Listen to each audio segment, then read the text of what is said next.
యేసు ప్రభు వివరిస్తున్నటువంటి అధ్యాయం. ఎందు నిమిత్తం బట్టి వివరిస్తున్నాడు, ఎందు నిమిత్తం బట్టి మాట్లాడుతున్నాడు, దాంట్లో ఉన్న గొప్ప మర్మం ఏంటి, దాంట్లో ఉన్న గొప్ప అంశం ఏంటి, ఏ విధంగా మనుషులకి ఉపయోగపడుతుంది, ఎవరి కోసం ఈ మాట మాట్లాడుతున్నాడు అనేది మనం ధ్యానిస్తున్నాం. సో ఇక్కడ ఆయన సూచక క్రియలు చేసినాడు. సూచక క్రియలు చేసిన దాన్ని బట్టి అక్కడున్న జనసమూహం వచ్చింది. అంత జనసమూహం వచ్చిన తర్వాత అక్కడికి వారికి ఆహారం లేదు. సో ఆయన సూచక క్రియలను బట్టి జనసమూహం వచ్చింది. మనమందరం దేనికోసం వచ్చినాం అనేది మనందరికీ తెలుసు. మనం ఎందు నిమిత్తం బట్టి ఆయన దగ్గరికి వచ్చినాం అనేది మనకు తెలుసు. సో కేవలం జనసమూహం ఎందు నిమిత్తం వచ్చిందంటే సూచక క్రియలు చూసి మాత్రమే వచ్చింది. వచ్చిన తర్వాత వాళ్ళందరికీ ఆహారం లేకపోతే దేవుడు సమృద్ధికి వాళ్ళకి ఆహారం పెట్టినాడు. అందును బట్టి దేవుని దగ్గరికి మరలా ఆహారం కోసం వెళ్ళారు. సో మనమందరం కూడా దేవుని దగ్గరికి వచ్చింది దేవుని యొక్క వాక్యము విని ఆయన యొక్క ఆహారాన్ని, ఆత్మీయమైన ఆహారాన్ని మనం భుజించడానికి వచ్చినాం. జనసమూహం దేవుని నిమిత్తం వెళ్ళారంటే శారీరకమైన ఆహారం కోసం పరిగెత్తినారు. మనం అందరం దేనికోసం వెళ్తున్నామంటే సన్నిధికి, దేవుని యొద్దకి, దేవుని యొక్క ఆహారము మన ఆత్మీయకి బలపడడానికి, మనం శక్తి కలిగి జీవించడానికి, మనం ఈ శక్తిలో ప్రబలించడానికి, ఈ శక్తి ద్వారా అనేక మందికి ప్రచురించడానికి, దేవుని యొక్క మాట ద్వారా అనేక మందిని నడిపించి మన ఆధ్యాత్మిక స్థితిలో మనం బలపడడానికి. సో ఇటు రీతిగా దేవుడు దాని నిమిత్తం ఏమేమి కావాలనేది కూడా అక్కడ చెప్పినాడు. విశ్వాసం కావాలన్నాడు. తర్వాత మీరు వెతుకుతున్న జీవ ఆహారము నేనే అన్నాడు కదా, అంతే కదా. ఫస్ట్ మనం క్వశ్చన్ చేసుకుందాం. జీవ ఆహారము నేనే అన్నాడు కదా. సో ఆయన ఆహారంగా పరలోకం నుండి దిగేసినట్టుగా మనకు చెప్తున్నాడు. ఆహారం నిమిత్తమై పరలోకం నుండి వచ్చిన అంటున్నాడు. సో ఇక్కడ ఈ వాక్యం ఎవరంటారు? దేవుడు కదా. యోహాను సువార్త మొదటి వచనంలో అదే ఉంటుంది కదా, వాక్యం దేవుడే ఉన్నాడు. సో మనం ఇది ధ్యానిస్తున్నామంటే మనం ఏం చేస్తున్నట్టు? మనము తింటున్నామని అర్థం, ఆత్మీయంగా మనం భుజిస్తున్నామని అర్థం. పరలోకం నుంచి దేవుడు ఎందుకు ప్రత్యేకంగా దిగుచ్చినాడు శారీరకంగా, ఆయనను మనం ఎట్లా తింటాం అనేది ఒక పార్టీలో మనం నేర్చుకుంటాం. తర్వాత విశ్వాసం గురించి, విశ్వాసం అనేది ఏంటిది, దేని బట్టి పోల్చినాడు? నా యందు విశ్వాసం ఉంచేవారు ఎప్పుడు దప్పికొనడు అన్నారు. అది దాహం కొరకైంది. ఆహారం ఏంటి ఇప్పుడు? జీవాహారం. అది వాక్యం. అది దేవుడు మనకు ఇక్కడికి వచ్చినాడు. ఆయనను మన శరీరంగా ఆయనను మనం తినాలి. సో ఇప్పుడు దాహం వేస్తుంది. దాహానికి ఏమి పోల్చినాడంటే విశ్వాసం. విశ్వాసం అనేది దప్పితో పోల్చినాడు. సో ఈ అంశాన్ని మనం నేర్చుకుంటాం. పరలోకం నుంచి ఎందుకు దిగొచ్చినట్టు అది నేర్చుకుంటాం. జీవాహారం అంటే ఏది నేర్చుకుంటాం, విశ్వాసం అనేది నేర్చుకుంటాం. సో మొదటి నుంచి వస్తాయి. మొదట 6వ అధ్యాయము 1 నుంచి 21 వరకు యేసు ప్రభు అక్కడ సూచక క్రియలు చేసిన తర్వాత, అక్కడ కూడిన తర్వాత జనసమూహం అందరూ వెళ్తారు. షార్ట్ కట్లో మనం ఫాస్ట్గా వెళ్ళిపోదాం, తొందరలోనే ముంచుకుందాం. వెళ్తారు. ఆయన దగ్గరికి వెళ్ళిన తర్వాత అక్కడ వీళ్ళందరినీ చూసి, ఆ ప్రాంతంలో చూసి వీళ్ళకు భోజనం ఏదని ఫిలిప్పుని అడుగుతాడు. ఏం చెయ్యాలో ముందే తెలుసు యేసు ప్రభుకి, ఎట్లా భోజనం సమకూర్చాలో యేసు ప్రభుకి తెలుసు. కానీ ఎందుకు అడిగినాడు అంటాడు ఫిలిప్ని? కుశల్ అంటే మనలో మనం మాట. ఎందుకు యేసు ప్రభు ఫిలిప్పుని మళ్ళీ అడిగినాడు? ఎక్కడి నుంచి తెప్పిద్దాం ఈ రొట్టెలన్నీ, ఇంతమందికి ఎట్లా పెడదామని? ఆయన యొక్క విశ్వాసం కావచ్చు, ఆయన యొక్క బాధ్యత కావచ్చు, ఆయన యొక్క పరిచర్య కావచ్చు. కానీ దేవుడికి ముందే తెలిసి ఏం చేయాలనేది.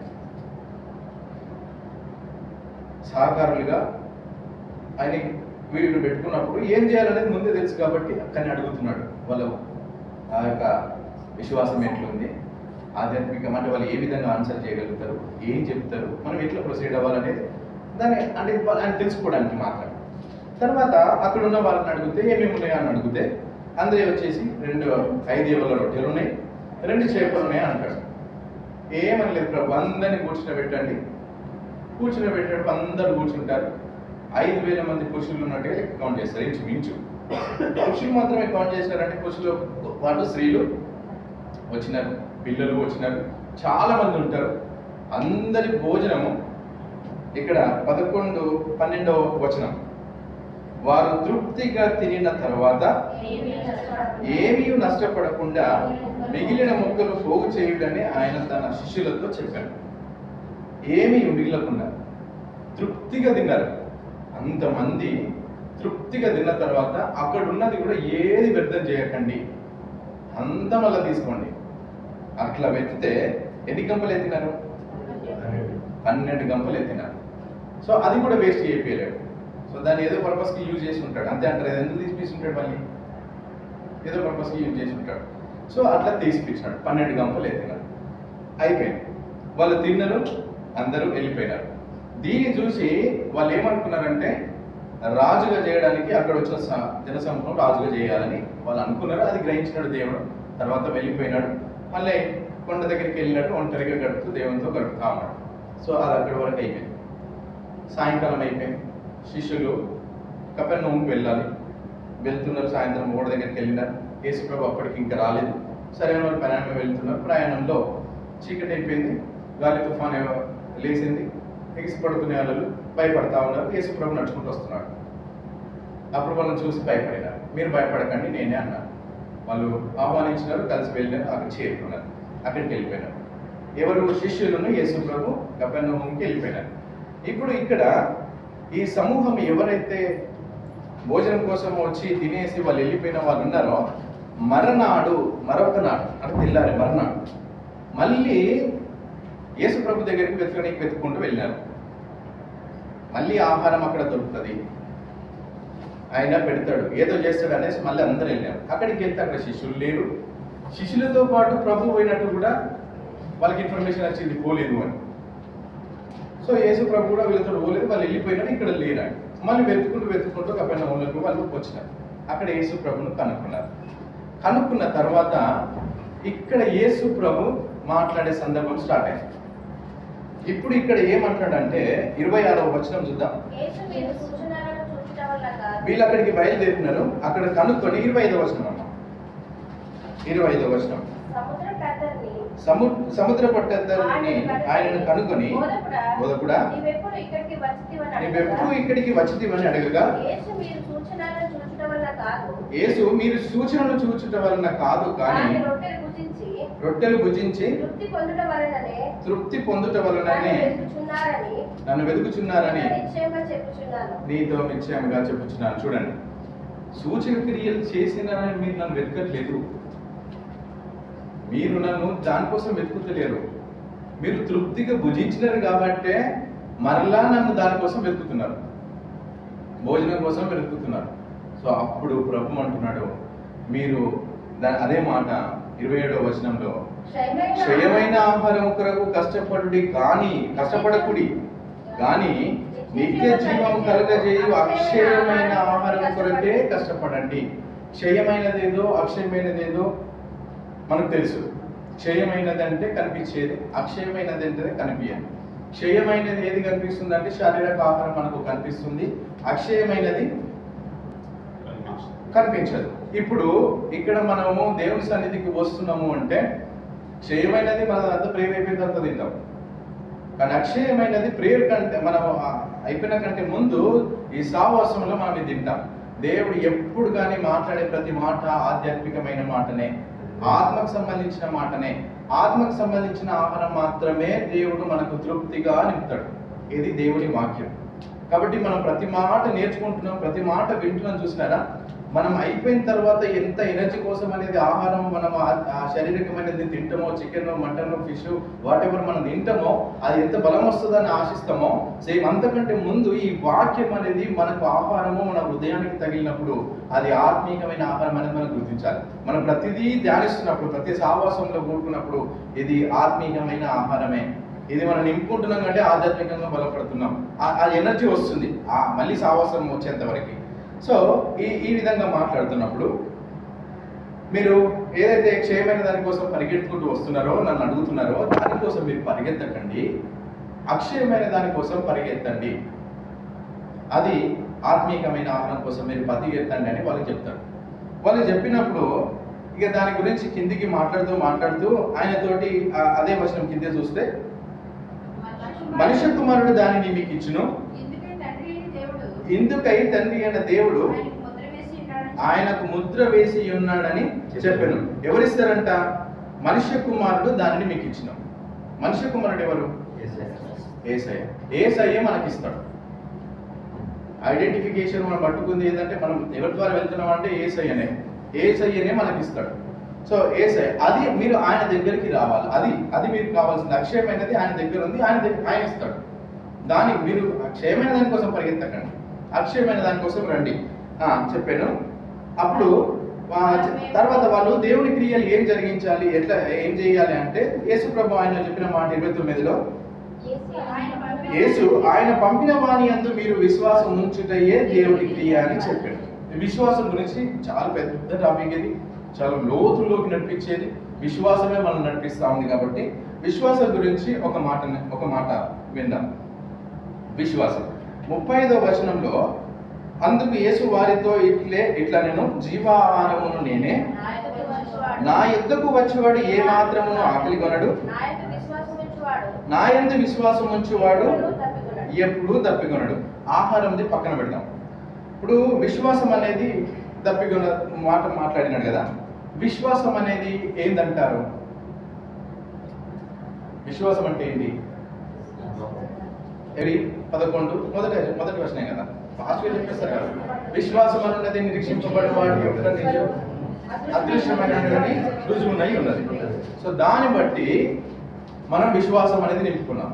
ఎవరి మీద విశ్వాసం నింపుకున్నాం? ప్రభు అయిన యేసుక్రీస్తు మీద విశ్వాసం నింపుకున్నాం. అంతే కదా, విశ్వాసం నింపుకున్నాం. ఇది ప్రభు అయిన యేసుక్రీస్తు మీద విశ్వాసం నింపుకున్నాం కాబట్టి మనం ఎప్పుడు తొలగిపోవడానికి లేదు. అది దప్పిక అనేది మనకు లేదు. ఏ లోకానుసారమైన మాట దానికి మనం ఏదైతే ఇప్పుడు ఆహారము తినకపోయినా కొంచెం టైం స్పెండ్ చేయొచ్చు, కానీ నీరు లేకపోతే డిహైడ్రేట్ అయిపోతే బాడీ సహకరించదు. అంతే అంటారా కాదంటారా? సో ఇప్పుడు విశ్వాసం లేదనుకోండి, మీరు దేంట్లో ఇప్పుడు విశ్వాసం లేకుండా వాక్యం చదువుతుంది రానట్టే, పనికి రానట్టే. కాదంటారా? అవునంటారా? విశ్వాసం లేకుండా నువ్వు నీరు కాకుండా, నీరు బాడీకి లేకుండా నువ్వు ఆహారం తింటుంది, డిహైడ్రేట్ అయిపోయి పనిచేయదు బాడీ, ఏ పాటు కూడా అంటే సహకరించదు. సో అట్లాగే విశ్వాసం అనేది ఎప్పుడు కలిగి ఉండాలి. అదే విశ్వాసం అనేది నీరుతో పోలుస్తున్నాడు. అది మనకు కలిగి ఉంటేనే మనము ఆహారం తినడానికి ముందుకెళ్తాం. ఫస్ట్ విశ్వాసం గురించి దేవుడు ఇంకొక మాట మాట్లాడు. 7వ అధ్యాయము 38లో, నా యందు విశ్వాసం ఉంచి వాడేవాడో లేఖనము చెప్పినట్టు వాని కడుపులో నుండి జీవజల నదులు పారని బిగ్గరగా చెప్పాను. జీవజల నదులు అంటే ఏంటి? జీవజల నదులు అంటే ఎప్పుడు పారేటివి, అంతే కదా, ఎప్పుడు ఎండిపోవు. జీవజల నదులు అంటే అది ఏ కాలంలో అయినా ప్రవహించేది, ఎప్పుడూ ఎండిపోయే రోజు ఉంటుంది దానికి. అందుకే జీవజలపు నదులు అన్నారు. నది ఎప్పుడు సరస్సు ఎండిపోవచ్చు, చెరువు ఎండిపోవచ్చు, ఏదైనా జీవజల నదులు ఏదైతే ఉంటున్నాయో అది ఎప్పుడూ ప్రవహిస్తూనే ఉంటుంది. అలాంటి విశ్వాసం ఎప్పుడు మన బాడీలో, మనలో, మన ఆధ్యాత్మిక స్థితిలో విశ్వాసం అనేది ఎప్పుడూ నీలో ప్రవహిస్తుంటుంది.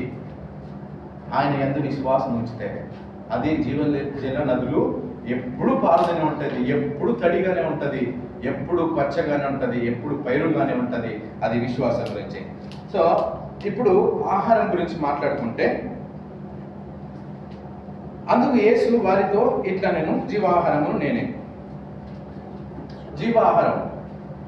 జీవాహారం ఇప్పుడు దీనికి ఒక మాట మాట్లాడితే 33వ వచనంలో, పరలోకం నుండి దిగి వచ్చి లోకమునకు జీవమునిచ్చినది దేవుడు అనుగ్రహించే ఆహారమై ఉన్నదని మీతో నిశ్చయంగా చెప్పుచున్నానని వారితో చెప్పాను. పరలోకం నుండి దిగి వచ్చి 41, కాబట్టి నేను పరలోకం నుండి దిగి వచ్చిన ఆహారం అని. 51, పరలోకం నుండి దిగి వచ్చిన జీవాహారము నేనే. 58, ఇదే పరలోకం నుండి దిగి వచ్చిన ఆహారం. పరలోకం నుండి దిగి వచ్చింది అన్నారు. అది యేసు ప్రభు కదా. యేసు ప్రభువును మనం ఎట్లా తింటాం? ఇప్పుడు అందరు జనరల్గా అడిగే క్వశ్చన్, మనం అందరు ఇప్పుడు ఈ వాక్యంలో మనందరికీ తెలిసిందే. మనం ఒక సహవాసంలో దేవునిలోకి నడిపించడం అంటే ఇవన్నీ తెలుసుకొని మనం దేవునిలో సాగుతూ ఉన్నాం, ఆధ్యాత్మిక స్థితిని ఇంకానూ డెవలప్ చేసుకుంటా ఉన్నాం, ఇంకానూ అభివృద్ధి చేసుకుంటా ఉన్నాం. మనందరికీ తెలిసిందే, కానీ చిన్న ఒకసారి నెమరు వేసుకుంటున్నాం అంతే. పరలోకం నుండి దిగేసిన జీవాహారం నేనే అన్నట్టు. దేవుని వాక్యం జీవాహారమైనప్పుడు మనం వాక్యం చదువుతున్నప్పుడు, వాక్యం నెమరు వేస్తున్నప్పుడు ఆహారం మనకి ఇక్కడ దొరుకుతుంది కదా. యేసు ప్రభుని ఎట్లా తింటాము? ఎందుకు దేవుడు దిగి వచ్చినాడు ఆహారంగానే ఎందుకు దిగి వచ్చినాడు? ఇప్పుడు వాళ్ళ సందిగ్ధం అదే కదా. ఎవరైనా కానీ ఇప్పుడు అక్కడ ఉన్న జనాంగం కానీ, అక్కడ యోధుడు కానీ, ఈయన ఆహారం దిగి వచ్చిన అని మాట్లాడతాడు. ఎందుకు? ఆయన దాన్ని చెప్పుకుంటున్నాడు. ఇప్పుడు ఆహారం, ఇప్పుడు అదే ఈ వాక్యమే ఏదైతే మనం చదువుతున్నామో ఈ వాక్యమే శరీరధారి అయి కృపాసత్య సంపన్నుడుగా మన మధ్యలోకి నివసించారు. ఎవరు? మనం చదువుతున్న వాక్యమే. యోహాను సువార్త 1వ అధ్యాయము 14వ వచనం కదా. ఇదే వాక్యము ఆయనే ఈ వాక్యము, కానీ శరీరధారిగా మన మధ్యలోకి వచ్చినాడు కదంటారు. సో ఇప్పుడు వాక్యం అన్న ఆయననే, శరీరధారి అయిన ఆయననే. ఇవి రెండు ఎట్లా తినాలో, ఈ రెండిటికి ఎట్లా మనము ఆయన దగ్గరికి, సముఖం దగ్గరికి వెళ్ళాలో, ఈ రెండింటిని వాక్యంలోకి కానీ ఆయన శరీరానికి, ఆయన రక్తానికి కానీ ఆయన ఒక మాట, మనకు ఒక నిబంధన పెట్టినాడు. ఇవి రెండు లేకపోతే ఈ దేవుని యొక్క ఆహారము తినలేనంటే. ఈ రెండు ఏ విధంగా అంటే, సో ఇవి రెండు అట్లా పెట్టుకుంటే ఇంకొక క్వశ్చన్ వేసుకుందాం. 40వ వచనం, కుమారుని చూచి ఆయన యందు విశ్వాసం ఉంచు ప్రతి వాడును నిత్య జీవం పొందుటయే నా తండ్రి చిత్తము, అంత్య దినమని నేను వాడిని. ఇప్పుడు చూడండి, విశ్వాసం ఉంచువాడు ప్రతి వాడు నిత్య జీవం పొందుటయే. ఇక్కడ విశ్వాసం ఉంచితే నిత్య జీవం పొందుతామని ఇక్కడ దేవుని చిత్తమని చెప్తున్నాడు. ఓకేనా? విశ్వాసం ఉంచితే. ఇప్పుడు 54వ వచనంలో చూడండి, నా శరీరము తిని నా రక్తమును త్రాగువాడే నిత్య జీవం గలవాడు, అంత్యదినమున వాడిని. ఇప్పుడు నా శరీరం తిని నా రక్తం తాగువాడే నిత్య జీవం గలవాడు, ఇది కరెక్టా? 40వ వచనంలో ఆయన యందు విశ్వాసం ఉంచి ప్రతి వాడు నిత్య జీవం పొందుట కరెక్టా? విశ్వాసం ఉంచితే సరిపోతుందా? ఆయన శరీరంను తాగి సరిపోతుందా? ఇప్పుడు అక్కడ అంత్యదినం లేపుతానన్నాడు, ఇక్కడ అంత్యదినం లేపుతానన్నాడు, అక్కడే నిత్య జీవం కలగవారు అన్నారు, ఇక్కడ నిత్య జీవం కలగవారు. ఇప్పుడు మరి ఏది కరెక్ట్ అంటాను? విశ్వాసం ఉంచితే నిత్య జీవం పొందుకుంటాం అని ఇక్కడ చెప్పినాడు కదా, దేవుని చిత్తమే. మరి ఇక్కడ ఆయన రక్తమైన శరీరం తింటే అక్కడ నిత్య జీవం అన్నాడు. ఇప్పుడు ఏది కరెక్ట్ అంటారు? మరి రెండు. మరి విశ్వాసం ఉంచితే నిత్య జీవంకి వెళ్తామంటారా? విశ్వాసంతో ఓన్లీ విశ్వాసంతో మనం నిత్య జీవంకి వెళ్తామంటారా? ఇప్పుడు విశ్వాసం గురించి యోహాను సువార్త 3:16లో, దేవుడు లోకముని ఎంతో ప్రేమించెను. ఇక్కడ ఒక్కొక్క విడదీసుకొచ్చి చదువుకుందాం. దేవుడు లోకముని ఎంతో ప్రేమించినాడు, మనం నివసిస్తుంది ఎంతో దేవుడు ప్రేమించినాడు కాగా ఆయన అద్వితీయ కుమారునిగా, జనితైక కుమారుడు యేసుక్రీస్తు ప్రభు పుట్టిన వాణి యందు, యేసు ప్రభు నందు విశ్వాసముంచు ప్రతివాడు, విశ్వాసము ఉంచాలి. విశ్వాసం అనేది ఏంది? మనము నిరీక్షింపబడు వాటి నిజస్వరూపమే అదృశ్యమైన ఇది కదా. మన విశ్వాసము ప్రభు మీద ఉంచాలి. ఫస్ట్ పాయింట్ ఇది దాహం తీరిపోతుంది, బాడీకి వాటర్ వచ్చేసింది, అంతే కదా. ప్రతివాడు విశ్వసించు ప్రతివాడు నశింపక, ఇక్కడ విశ్వాసం అనేది నశిస్తుంది. ఇట్లా అక్కడ మనం పాయింట్అవుట్ చేసుకోవాలి. ఈ విశ్వాసాన్ని కోల్పోకుండా, ఈ విశ్వాసాన్ని నశింపకుండా, ఈ విశ్వాసాన్ని దూరపరచుకోకుండా నిత్య జీవం పొందినట్లు ఆయనను అనుగ్రహించారు. విశ్వాసం అనేది దాహం, ఇప్పుడు ఆహారం కావాలి. సో ఈ విశ్వాసం అనేది ఎప్పుడైతే మనం కోల్పోకుండా నిత్య జీవం పొందాలంటే ఆయనను మనకు అనుగ్రహించింది కాబట్టి ఆయనను మనం పూజించాలి. సో అదే ఇప్పుడు దీనికి వస్తే ఈ 54 6వ అధ్యాయం 54లో నా శరీరము తిని నా రక్తము త్రాగువాడే నిత్య జీవం గలవాడు, అంత్య దినమున నేను వాడిని లేపుదు. సో ఇక్కడ మనకు దేవుడు ఒక నిబంధన ఇచ్చినాడు. నా శరీరము నా రక్తము ఎందుకు తాగాలి, ఎందుకు ఇది ఆహారంగా మీకు మార్చబడింది అనే మాటకు మనకి రెగ్యులర్గా మన సిద్ధపాటు కూడిక తర్వాత ఫస్ట్ సండే మనం దానికే మనం అదే చదువుతాం. అది చదివి మనం పరీక్షించుకుంటాం. అదే 11వ అధ్యాయము, 1 కొరింథీయులు 11వ అధ్యాయము. ఈ రక్తము శరీరము అనేది ఎందుకు మనం చేస్తున్నాము? విశ్వాసం అనేది అయిపోయింది. ఈ రక్తము శరీరం ఎందుకు చేస్తున్నాం అనేది మనం ఇక్కడ 23 నుంచి నేను చదువుతాను. నేను మీకు అప్పగింపబడిన దాన్ని ప్రభు వలన పొంది తిని, ప్రభు అయిన యేసు తాను అప్పగింపబడిన రాత్రి ఒక రొట్టెని ఎత్తుకొని కృతజ్ఞతాస్తుతులు చెల్లించి. చూడండి, ప్రభు పరలోకం నుండి దిగొచ్చిన ఆహారమును జీవాహారము నేనే అన్నాడు కదా.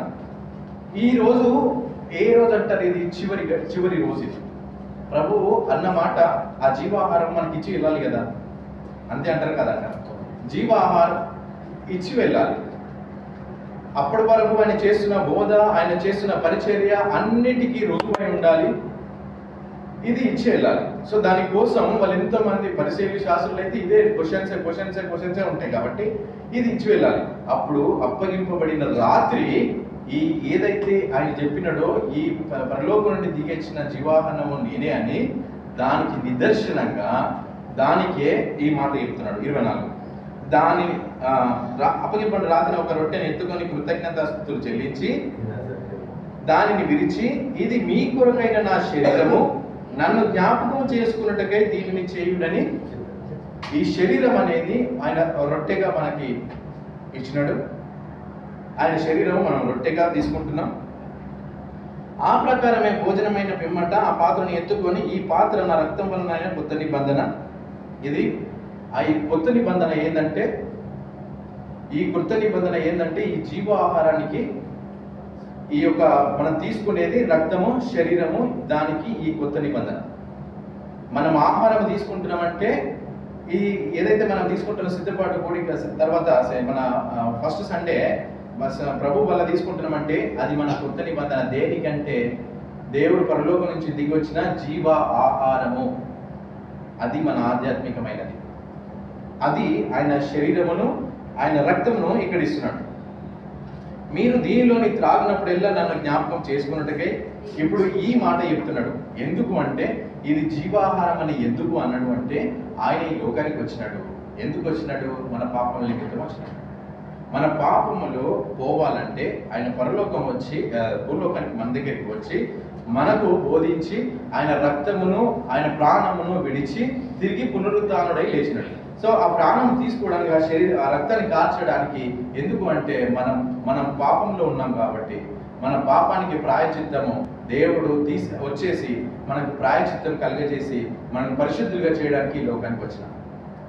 అది గుర్తు చేసుకోవాలి. మీరు పరిశుద్ధుడు అవ్వడానికి మీరు పాపంలో లేరు. అదే ప్రభునందు విశ్వాసం కలిగి ఉన్నవారు. ప్రభునందు ఎప్పుడైతే విశ్వాసం కలిగి ఉన్నారో, జీవజల నదులు మీలో పారుతున్నాయో, మీరు దప్పిగా లేరో, మీకు ఆహారం కావాలి. ఆ ఆహారమే ఈ జీవ ఆహారము. ఇదే నా శరీరము, నా బల్ల. ఎందుకు మీరు తీసుకుంటున్నారంటే ప్రభు నా కొరకు చనిపోయినాడు. నేను నా పాపముల నిమిత్తం దేవుడు చనిపోయినాడు. నాకు ఇక్కడ రక్షణ ఇచ్చి దేవునితో నిత్య సావాసం, నిత్య జీవం ఏదైతే కావాలనుకుంటున్నాడో దేవుడు, ఆ నిత్య జీవంలోకి నడిపించడానికి ఆయన శరీరమును ఆయన రక్తమును మనకిచ్చినాడు. దీన్ని జ్ఞాపకం చేసుకునండి. 26 మీరు ఆ రొట్టెలు తిని ఈ పాత్రలోని తాగినట్లుగా ప్రభు వచ్చు వరకు ఆయన మరణమును ప్రచురించుదురు. కాబట్టి ఎవడు అయోగ్యముగా ప్రభు యొక్క రొట్టెను తినునో లేక ఆయన పాత్రలోని తాగునో వాడు ప్రభు యొక్క శరీరమును గూర్చి రక్తమును గూర్చి అపరాధమును. మీరు తింటున్నది ఆయన యొక్క జీవ ఆహారం కాబట్టి మీరు దయచేసి మీరు పరీక్షించుకోండి. మీరు వ్యర్థంగా తీసుకోకండి. వ్యర్థంగా తీసుకుంటే మీరు అపరాధులు అవుతారు. ఏది నీ విశ్వాసం ఉన్నా ఆయన జీవాహారం తిన్నప్పుడు నువ్వు అపరాధి అవుతావు. నీ విశ్వాసం కోల్పోయినట్టే.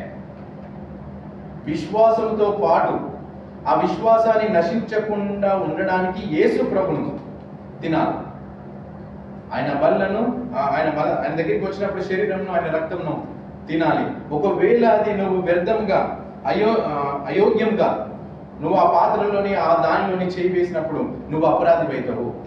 నీ విశ్వాసం ఉండదు. నువ్వు ఏమి అసలు దేవుని దగ్గర విశ్వాసం అనేది నువ్వు ఎంత కాపాడుకుంటూ వచ్చినా అక్కడికి వచ్చిన తర్వాత అయోగ్యంగా నువ్వు చేయి వేస్తే నువ్వు అపరాధి అవుతావు అని చెప్తున్నాడు. ఇక్కడ మనకు కావాల్సింది నీరు, ఆహారం. ఈ రెండు ఇంపార్టెంటే. ఈ రెండు యొక్క పవిత్రతను, ఈ రెండు యొక్క ప్రాధాన్యతను దేవుడు వివరిస్తున్నాడు. విశ్వాసం ఎంత కాపాడుకున్నా దేవుని యొక్క జీవాహారం మనం పొందలేమనుకోండి. కాదంటారా? అవునంటారు. చెప్పండి. ఎప్పుడు సపోర్ట్ చేయకపోతే మనం నేర్చుకోలేమో కొంచెం లేదామో అనిపిస్తుంది. అవునంటారా? కాదంటారా? సో కాబట్టి ప్రతి మనుష్యుడు తను తాను పరీక్షించుకున్న వలెను అలాగూ చేసి ఆ రొట్టెను తిని ఆ పాత్రలోని తాగవలెను. ప్రభు శరీరం అని వివేచింపక తిని త్రాగువాడు తన శిక్ష విధికి కలుగుటకు తానే తిని త్రాగుచున్నాడు. శిక్ష విధి కలుగుటకి తాగుతున్నామని స్పష్టంగా వివరించినాడు. సో కాబట్టి ఇది జీవాహారము. ఇక్కడ ఎగ్జాంపుల్ ఒకటి చెప్తాను. ఇప్పుడు విశ్వాసం అయితే ఒక డాల్ కదా, అంతే కదా. సాధారణ శక్తులకు, అపవాద శక్తులకి ప్రొటెక్షన్ ఏంటి? విశ్వాసం, అంతే కదా. ఎవరి మన దరిదాపులో కూడా రాదు. విశ్వాసం అనేది ఎగ్జాంపుల్ చెప్తున్నాను. ఒక కంపెనీ అనుకోండి, ఒక ఆర్గనైజేషన్ అనుకోండి, అంతే కదా. ఆర్గనైజేషన్ ఒక కంపెనీ, విశ్వాసం. దానికి ఏముంటుంది? మనము కంపెనీ జాబ్ చేస్తే ఒక డ్రెస్ ఉంటుంది, కంపెనీకి సంబంధించిన ఒక డ్రెస్ ఉంటుంది, అది విశ్వాసం. విశ్వాసం అనే డాల్ మనం వేసుకున్నాం డ్రెస్ ఒక కంపెనీ. ఈ నా జీవాహారము, నా రక్తము, నా శరీరం తినువాడు అనేది ఒక ఐడెంటిటీ. కాదంటారా? ఎవరు ఐడెంటిటీ? యేసు ప్రభు. యేసు ప్రభు పేరు, యేసు ప్రభు ఐడెంటిటీ. ఇది ఐడి కార్డ్, అంతే కదా. డ్రెస్ వేసుకొని కంపెనీకి వెళ్తే యాక్సెప్ట్ చేయరు, అంతేనే కదా. మీరు పని చేస్తారు కదా, ఐడి కార్డ్ ఉండాలి. ఐడి కార్డ్ పక్క. ఓన్లీ ఐడి కార్డ్ పట్టుకోతే డ్రెస్ లేకపోతే అలో చేయాలి. విశ్వాసం అనేది ధరించుకొని ప్రభు అనే ఐడి కార్డ్ తీసుకొని మీరు వెళ్తేనే యాక్సెప్టబుల్. ఒకవేళ డ్రెస్ వేసుకొని వెళ్ళినా ఐడి కార్డ్ లేకపోయినా అలో లేదు. విశ్వాసం ఉన్న ప్రభులో శూన్యం అంటారు కాదంటారా? లేదు, ప్రభు నేను ఇది ఒకటే తింటున్నా, నాకు విశ్వాసం లేదు, నేను ఓన్లీ ప్రభు వల్ల చేస్తున్నా, నాకు ఇదే ఉంది, ఐడి కార్డే ఉంది, దేవుని యొక్క ఐడి కార్డు, అది ప్రభుది, ఇది నేను ఆయన పాత్ర దాంట్లో చేయి వేస్తున్నా, ఇదే ఉంది, నేను కంపెనీ ఎలా చేయాలంటే అసలు చేయరు, రిజెక్ట్ చేస్తారు. ఇవి రెండుని ధరించుకొని వెళ్ళాలి. సో ఈ రెండింటిని ధరించుకున్న తర్వాత మన కంపెనీలోకి వెళ్ళిన తర్వాత మన వర్క్ ఏంటంటే, ఏదైతే మన జీవాహారంను తింటామో, ఆయన వాక్యంని ఈ యొక్క వాక్యాన్ని తింటామో, అక్కడ మన వర్క్ ఏంటంటే ప్రచురించడం. కంపెనీకి వెళ్తేనేమో అక్కడ వర్క్ చేస్తాం, అది కంపెనీ నుంచి బయటకి కన్సల్టెంట్గానో లేకపోతే కంపెనీ నుంచి వేరే విధంగా వెళ్తేనో అక్కడ మనం కంపెనీ గురించి ఏం చెప్పాలి? ఈ కంపెనీ యొక్క బుక్లెట్లో ఏది ఉందో అదంతా ఎక్స్ప్లెయిన్ చేయాలి. ఈ కంపెనీ యొక్క బుక్లెట్లో ఏముందో ఇదంతా నేర్చుకోవాలంటే దేవుని వాక్యం చదువుకోవాలి. దేవుని యొక్క మాటలు ఇతరులకు చెప్పాలంటే దేవుని వాక్యం చదువుకోవాలి. సో దేవుని ఇతరులకు చెప్పే కంటే ముందు మీ దగ్గర ఏమేమి ఉండాలి? డ్రెస్ కోడ్ ఉండాలి, దేవుని యొక్క ఐడెంటిటీ ఉండాలి, అప్పుడు నీ వాక్యం ఉండాలి. కాదంటారా? అవునంటారా? ఇవి మూడు లేకపోతే నీ కంపెనీకి మంచి పేరు తీసుకురాదు,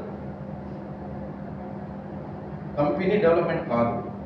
సో ప్రభు కూడా అదే కోరుతున్నాడు. ఈ మూడు మీరు కలిగి లేకపోతే నిత్య జీవం పొందుకోరు. విశ్వాసముతో పాటు ఆయన శరీరమును ఆయన రక్తముతో పాటు ఈ లేఖనములు ధ్యానిస్తే, సమృద్ధి అయిన ఆహారంతో మీరు నింపబడితే, ఇది మీరే కాకుండా మీరు ఆ బలలో పాలు చేసుకున్న తర్వాత మీరు చేయాల్సింది ఏంటంటే ప్రచురించడం, అనేక మందికి చెప్పడం. ఇది ఆయన పని. సో చివరిగా మనం ముగించుకుందాం. 35వ వచనంలో, అందుకు యేసు వారితో ఇట్లా నేను జీవాహారమును నేనే, నా యుద్ధకు వచ్చాడు ఏ మాత్రం ఆకలిగొనడు, నా యందు విశ్వాసం ఉంచువాడు ఎప్పుడును దప్పికొనడు. కిందికి చూస్తూ, మీరు నన్ను చూచి ఉండి విశ్వసింపక ఉన్నారని మీతో చెప్పి తిని, తండ్రి నాకు అనుగ్రహించు వారందరూ నా యుద్ధకు వత్తురు, నా యుద్ధకు వచ్చువాని నేను ఏమాత్రమును బయటికి త్రోసివేయను, నా ఇష్టమును నెరవేర్చుకున్నటకు నేను రాలేదు. యేసు ప్రభువు తండ్రి యొక్క కుమారుడు అయినా ఈ లోకానికి వచ్చినా నా ఇష్టంగా నేను చేయట్లేదు. మనం కూడా అంతే. మనం దేవుని యొక్క విశ్వాసంలోకి మనం వెళ్ళిన తర్వాత, దేవుని యొక్క కుమారుడికి మనం పేరు పొందిన తర్వాత మన ఇష్టం ఏనాటికి పనిచేయదు. అంతేకాదంటారా? యేసు ప్రభువు ఇక్కడికి వచ్చిన తర్వాత నా తండ్రి ఇష్టమే చెప్తున్నాడు. మనం కూడా మన ఇష్టం పనిచేయదు. ఇక్కడికి వస్తే, నన్ను పంపిన వాని చిత్తం నెరవేర్చుటకే పరలోకం నుండి దిగి వచ్చి తిని, ఆయన నాకు అనుగ్రహించిన దాని అంతటిలో నేను ఏమీ పోగొట్టుకునక. దేవుడు ఈయనకి ఏమనుగ్రహించినాడు? ఈ భూలోకాన్ని మొత్తం అంటే ఆయనదే. కానీ తండ్రి దగ్గర నుంచి పర్మిషన్ తీసుకొచ్చింది ఎవరు కూడా నశించడానికి ఇష్టం లేదు. ప్రతి ఒక్కరిని రక్షించడానికే వచ్చినాడు. కాబట్టి ఎవరిని కూడా పోగొట్టుకున్నటకు ఆయనకి ఇష్టం లేదు. దాని అంత్యదినము దాన్ని లేపుటకు నన్ను పంపిన వాని చిత్తము. కుమారుని చూచి ఆనంద విశ్వాసం వచ్చు. చివరగా 56వ వచనం, నా శరీరము తిని నా రక్తము త్రాగువాడు నా యందును, నేను వాని యందును నిలిచియుందును. జీవం గల తండ్రి నన్ను పంపిన కనుక నేను తండ్రి మూలంగా జీవించుచున్నట్టే నన్ను తినివాడు నా మూలంగా జీవించాలి. ఎప్పుడైతే దేవుని దగ్గరికి వచ్చినాడో, తండ్రి మూలంగా, తండ్రి ఏదైతే చెప్పినాడో అది ఆయన చేసినాడో, ఆయన చేసింది మనం ఏ విధంగా పాటించాలనేది దేవుడు చెప్తున్నాడు. అప్పుడు యేసు ప్రభు మనకేం చెప్తున్నాడు అంటే, నా శరీరం మీరు తినండి, మీలో నేనుంటా, మీరు నాలో ఉంటారు, అప్పుడు మీకు జీవాహారము, మీకు బలమైన ఆహారము అదే, అప్పుడే మీరు నిత్య జీవం పొందుకుంటారు. సో ఆ విధమైన జీవాహారం మనము ఇందులో ఏది కోల్పోయినా మన నిత్య జీవం పొందుకోవడానికి ఎందుకు ఈ విశ్వాసం అనే మాట చెప్పినా కదా. ఇక్కడ 40వ వచనము, ప్రతి వాడు నిత్య జీవం పొందుటకు తండ్రి చిత్తమాంతి దినను వాళ్ళు చెప్తానని మాట కదా. ఈ మాటకు మనం ఒక విధంగా ఆలోచన చేస్తే, విశ్వాసం ద్వారా నిత్య జీవం ఎవరు పొందుకుంటారంటే, యేసు ప్రభు ఈరోజు రాత్రి వచ్చినాడు. రక్షణ పొందే భాగ్యము మనకు లేదు, కొంతమందికి లేదు. ఎవరైతే నూతనంగా విశ్వాసం ఉన్నాడు, ఈ రోజు మెసేజ్ విన్నాడు, వాక్యం విన్నాడు, విశ్వసించినాడు, అంతే. రేపు పొద్దునకి బాప్తిసం తీసుకొని ప్రభువులో బలలో పాల్పొందాలనుకున్నాడు. ప్రభు వచ్చినాడు. దేవుని చిత్తమైతే వారికి రక్షణ, నిత్య జీవం కలిగిస్తాడు కాదంటారా? మన బాప్తిసం తీసుకున్న వారికి ఏంటంటే ఇవన్నీ కలిగి ఉండాలి అనేది నిబంధన. ఈ విశ్వాసం అనేది లాస్ట్కి ఎవరికంటే ఈ రోజు విన్నాడు దేవుడి గురించి కలిగిన సువార్త, ఆయన గురించి. ఈ రోజు ప్రభు వచ్చినాడు, అంత్య దినమున, చివరి దినమున వాళ్ళకు కూడా ఒక అవకాశం వస్తుంది. కానీ మనకు అలాంటి అవకాశము లేదు. దేవుడు లేదని నేను చెప్పలేను, దేవుడు రాత్రి కూడా రావచ్చు. కానీ ఎందుకంటే మనం ఆల్రెడీ బాప్తిసం తీసుకున్నాము. బాప్తిసం తీసుకున్నది విశ్వాసమే సరిపోదు. సో ఈ విధంగా మనం ఎందుకోసం వస్తున్నాము, ఎందుకోసం మనం దేవుని సన్నిధిలో మనం ఎదుగుతున్నాము అనేది ఈ యొక్క జనసమూహం వచ్చిన ఆహారం కోసమే కాదు, అది శారీరకమైన ఆహారం. కానీ మనం వస్తుంది ఆధ్యాత్మికమైన ఆహారం, ఆత్మీయమైన ఆహారం. ఇదే దేవుని యొక్క జీవ ఆహారము, ఇదే దేవుని వాక్యము. అది నింపుకుంటే శారీరకంగాను మనం దాహమును తీర్చుకోవచ్చు, ఆత్మీయంగా ఆయన జీవ ఆహారంను మనం పూజించవచ్చు. తృప్తిగా పూజిస్తే ఆయన నిత్య జీవం. అంతేకాదు అనేక మందికి ప్రచురించాలి. అటు రీతిలో మనం అంతా ఉండాలని ఈ మాటలు ముగిస్తూ దేవుడు జీవించాలని ఆశిస్తూ ఇచ్చిన మాటలు ముగిస్తున్నాం. Thank you.